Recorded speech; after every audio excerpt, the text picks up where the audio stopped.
आज हमारे साथ एक ऐसी ही खास मेहमान जुड़ रही हैं जो हमारी प्राचीन परंपरा को, कथक को आगे लेकर जा रही हैं और नई ऊंचाइयां हासिल करवा रही हैं।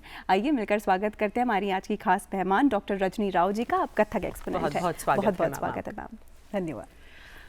मैम, आपका इतना वास्ट करियर रहा है, from learning to teaching to performing, इसकी शुरुआत कहाँ से हुई, हमें वहाँ पे ले चलिए। नमस्कार सभी को। शुरुआत 5 साल की उम्र से शुरू हुई है and I was a performer. जैसे मैं जानती हूँ अपने आप को, I got a break very early in my life. Okay. So शिक्षा के साथ साथ परफॉर्मेंस मेरा शुरू हो चुका था मेरे गुरु के साथ जी। और बहुत जल्दी मैंने नेशनल स्टेज को भी कॉन्कर किया, दूरदर्शन को भी कॉन्कर किया। So maybe in that innocent age when you conquer all this, आपको ज़्यादा पता नहीं चलता कि आप क्या कर रहे हैं, but when you grow mature in your kala and in your line, you look back and you feel very satisfied that you had a mentor who had been so supportive and who had been so, I mean, you feel blessed. तो इस तरह से मेरी कला, शिक्षा और performance दोनों साथ साथ समानांतर तरीके से चलती रही। As you said, you're blessed and I think भगवान चुनता है ऐसे लोगों को कि वो इस विधा को आगे लेके जाएं। बिल्कुल। तो जब आप शुरू कर रहे थे, I am sure hailing from south India, बहुत से अलग डांस फॉर्म्स का भी इन्फ्लुएंस रहा होगा कि भरतनाट्यम सीख लें, कुचिपुड़ी सीख लें, बट कथक की ओर आपका रुझान ही क्यों हुआ? शुरुआत में दोनों ही कला मेरी एक साथ चलती रही, कथक और भरतनाट्यम जी। और मेरे घर में एक ऐसा एनवायरनमेंट था कि कर्नाटिक म्यूजिक का बहुत ज़्यादा प्रयोग प्रभाव था। मेरे पेरेंट्स वायलिनिस्ट थे, मेरे ग्रैंड पेरेंट्स म्यूजिशियंस थे, वोकलिस्ट थे। इस तरह से Carnatic music was in our blood. तो वो कहीं जब मैंने सीखना शुरू किया, my predominant field was Kathak to perform, right. But मेरी सोच जो जाती थी वो कर्नाटिक म्यूजिक से ज़्यादा प्रेरित होती थी। ओके। सो जब मैंने अपने प्रयोग शुरू किए और I think in the 19th year I got a break in Ranchi Doordarshan और समवेयर एल्स। उस समय मैंने कर्नाटिक म्यूजिक, पुरंदर दास की कृति को मैंने कथक में हिंदुस्तानी म्यूजिक ताल पद्धति के साथ जोड़ा and from there it began, it clicked. और वो जैसे नर्तक बोलते हैं ना, वो जब तक आपके भाव को, शब्द वो भाव को नहीं छूता है, you don't come out clean, आप एक्सप्रेस नहीं कर पाते हैं। तो मेरे साथ शायद यही हुआ कि language was south Indian which was more dominant और कला कथक। मुझे वो बहुत आसान हुआ, उसमें भाव बताने का समय था। आपको कथा वाचन प्रणाली से आपको you could work extensively on it, right. So ये दो विधाएं मेरी डोमिनेंट हो गई। तो मैम, अगर इसकी थोड़ी सी प्रस्तुति अगर हमें अभी देखने को मिल जाती, जैसा कि आपने बताया कि कर्नाटिक म्यूजिक का सार रहा है, कथक की टेक्निकलिटीज रही हैं, तो थोड़ा सा कुछ अगर आप हमारे लिए परफॉर्म कर। जी डेफिनेटली। ये बंदिश मैंने चंद्रचूड़ करके है, पुरंदर दास की कृति है। इसको मैंने अपने ही रिकॉर्डिंग के लिए करवाया था। इसमें पूरा आयाम कर्नाटिक म्यूजिक का है जी, जहाँ तक वोकल का है जी। स्टॉन्च कर्नाटिक म्यूजिक, उसमें कोई फेरबदल नहीं है, लेकिन ताल पद्धति जो है वो हिंदुस्तानी है।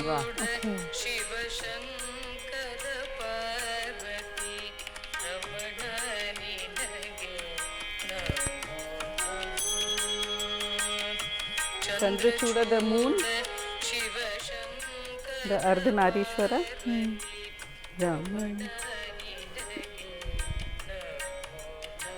इसका दूसरा आयाम।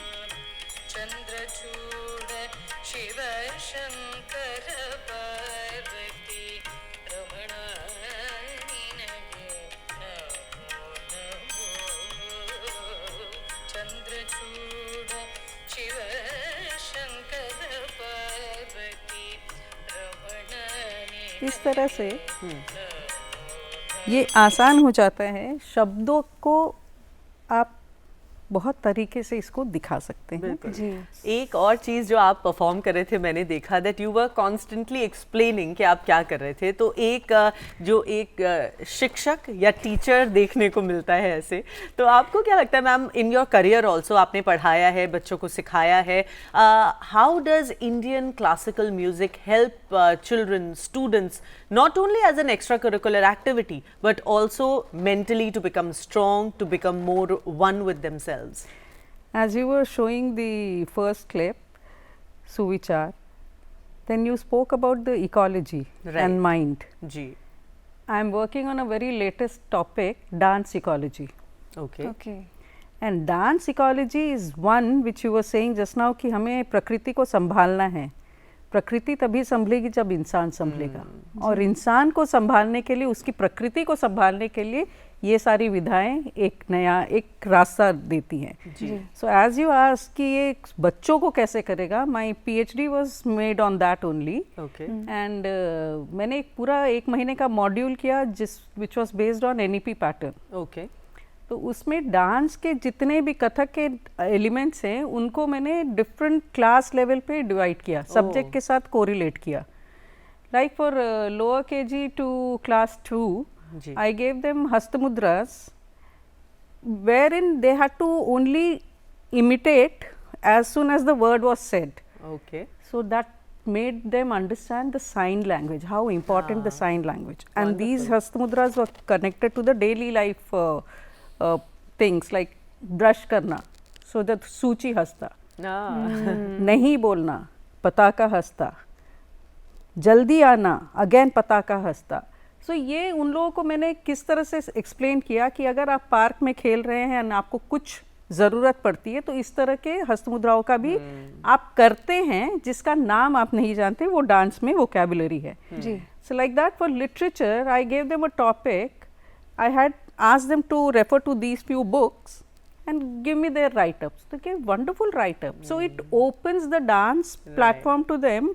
लेकिन अपने सब्जेक्ट क्वालिटी को भी वो एनहांस कर सकते हैं, Improve कर सकते हैं। Right. और संस्कृत के लिए मैंने एक पद दिया था किंकणी लक्षणम, वो पढ़ के उनको उसकी कैलीग्राफी करनी थी। Wow, how creative. So it brought out the creative pattern of the part of their side, लेकिन right. उसी बहाने वो लर्न तो किए कुछ डांस के बारे में। बिल्कुल। So we can inspire children, तो and basically- that was quite a success. Yes please. जी, तो बेसिकली एकेडमिक्स में भी आप बिलीव करती हैं कि एकेडमिक्स और किसी भी तरीके की कला दोनों साथ साथ साइमल्टेनियसली चलती है। बहुत ज़रूरी और ज्योग्राफी में आपने पढ़ाई करी और आप बिलीव करती हैं कि ज्योग्राफी भी बहुत ज़्यादा एक इम्पॉर्टेंट रोल प्ले करती है in understanding every dance form of India. बिल्कुल, our dances are based on regional pattern. Right.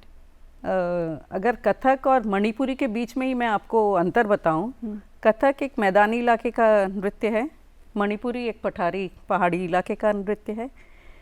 उसमें भी उतनी ही इंट्रिकेट फुटवर्क होती हैं, but they are very in their own place. But Kathak में मैदानी इलाका होने के स्पेस जो है उसका usage of space is based on the pattern of earth. Right Okay. Right, किस So, रीजन में आप हैं, जी। आपके डांस मूव्स और यूज ऑफ क्योंकि- स्पेस अकॉर्डिंगली जी होगा। जी, human Okay. Body is very receptive Right. And very susceptive about where you are dancing. Right. Right. सो वो स्पंदन जो होता है ना, पैर का जो स्पर्श होता है, वो उस मिट्टी या उस पठारी क्षेत्र को समझ के ही वो परफॉर्म जैसे करेगा। हम पंजाब में देखते हैं बहुत खुल के उछल के नाचते खुल के हैं। वो जी। मैदानी इलाका हो गया। हाँ। So wherever you have vastness there is a scope for movement, wherever you have limitation and hard surface, then you Wonderful. have a very localized and focused pattern of dancing. Right. So ये तो बच्चों को बताने में, and जैसे मैं geography पढ़ाती थी तो उनको खेल खेल में ही मैं ये I use to connect it. Right. Okay. Connecting thoughts means you are already creating an inquisitiveness in your child. 100%. अब yes. उसमें से कितने क्रिएटिव बच्चे निकलेंगे आगे, कहाँ वो काम करेंगे, यू नेवर नो। पर सो जैसे यू देखा जस्ट गया टिंकल है इट। कि बच्चे जो नृत्य में या संगीत में रुचि रखते हैं उनका फोकस बाकियों से थोड़ा बेहतर हो जाता है। ऐसे में कथक लय और ताल उनको कैसे हेल्प करता है अपनी स्टडीज में, अपनी दिनचर्या में? बिल्कुल करता है। लय और ताल आपने बोला, यही है उनका base, the rhythm of life. Right. They are able to be focused since we dance. we are already mentally cleansing ourselves. Mental cleansing as well as body is going under the cleansing process. So उसमें ये हो जाता है कि बच्चा clarity के साथ, focus के साथ अपने रिदम को बैलेंस करते हुए आगे बढ़ता है. And studies are not difficult, it creates that clarity. मैंने जहाँ तक देखा है बच्चों के अंदर स्टडीज़ को लेके एक पैशन रहता है, क्योंकि उनको ये पढ़ना है कि अगले नृत्य में क्या करूँ मैं. So that clarity comes because you are cleansing yourselves. Right. So this is one thing. और मैम आपने गुरु शिष्य परंपरा में तालीम ली है, लेकिन आज हम देखते हैं कि स्टूडेंट टीचर रिलेशनशिप थोड़ा डिफरेंट है पहले से. तो how has it evolved in your opinion? Evolution is the change of nature and it should happen. Right. It must happen.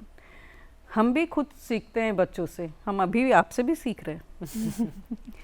तो ये परसेप्टिव है, इट्स अ परसेप्शन कि वो जो नया जनरेशन है वो अलग है. अलग नहीं है, वो अलग तरीके से बिहेव कर रहा है, रिसीव वही कर रहा है जो पुरातन चीज़ें थी. बिल्कुल ठीक कहा. और ये बड़ा स्पॉन्टेनियस है ये जनरेशन. जी. They immediate, they very vocal about their own opinion, they opinionated and they don't take anything just like that. They love to inquire and then apply. Okay. तो ये विधा से उनके अंदर ऑल बोल्डनेस आता है. They are able to face the world very boldly because they are working on two line parallelly, aesthetic as well as education. वो तो बहुत इंटेलिजेंटली वो आगे आते हैं. भारत की मैम अगर कला की हम बात कर रहे हैं, उसकी खूबसूरती उसकी विविधता में है. आपने दक्षिण को उत्तर से जोड़ा बड़ी खूबसूरती से, लेकिन जब भी कोई फ्यूजन होता है तो बहुत से स्कूल ऑफ थॉट हैं कि इसमें इसकी शुद्धता को बरकरार रखा जाए. उसको आप कैसे मेंटेन करती हैं? बिल्कुल, चीज़ों को मेंटेन तो करना ही है. इसीलिए जो मैंने काम किया उसमें अगर वोकल्स आपके कर्नाटक म्यूजिक में थे जी, ताल पद्धति पूरी हिंदुस्तानी थी जी, तो पैर का काम और आंगिक तो कहीं नहीं बदलेगा. ओके. It should not. तो उसकी ऑथेंटिसिटी वो yes yes, one should maintain. In the name of fusion you should not create confusion. Very well said. You should not create. So हर विधा का अपनी एक तमीज़ है जी, और उस तमीज़ की सीमा को पार करते साथ आप यू लूज इट. राइट. उसका ग्रेस खत्म हो जाता है.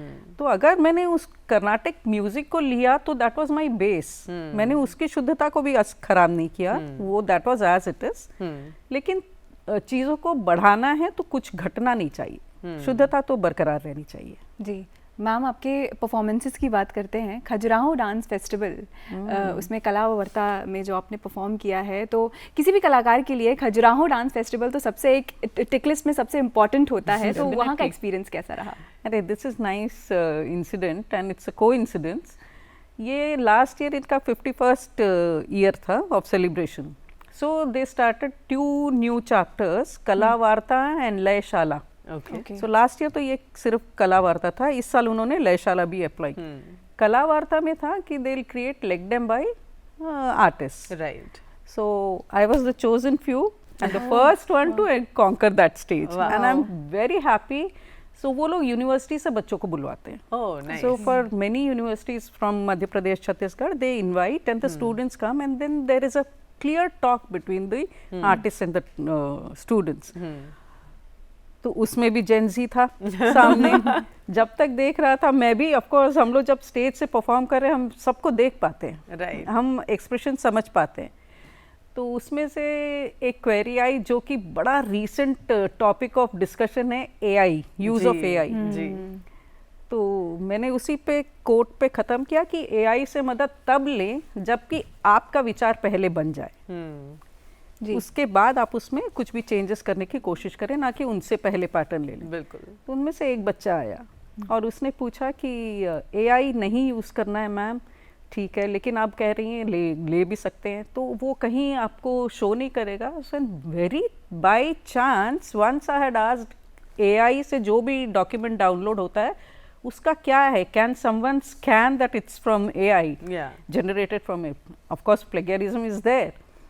तो फिर कहा कि no, there has no nothing left कि to check it's from AI, but a percentage of it which you have copied from some other source can be checked. Verified, yeah. Okay, so see, this is why I say this generation is very clear.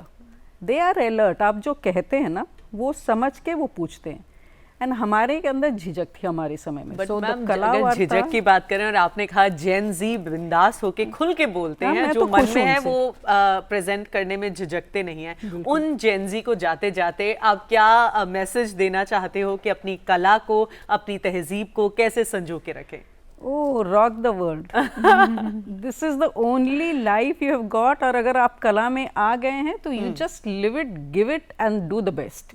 झिझक हटनी चाहिए थी, वो हट गई. जी खुल के आइए, नए आयामों पर काम कीजिए. जैसे डांस फ्रेटर्निटी में अभी भी लिमिटेशन है कि you invite audience, Right. Otherwise they don't come. Change the quotient, no, create a ticketing shows. और ये मैं अपने बच्चों से अभी करवा रही हूँ. I have given them a challenge.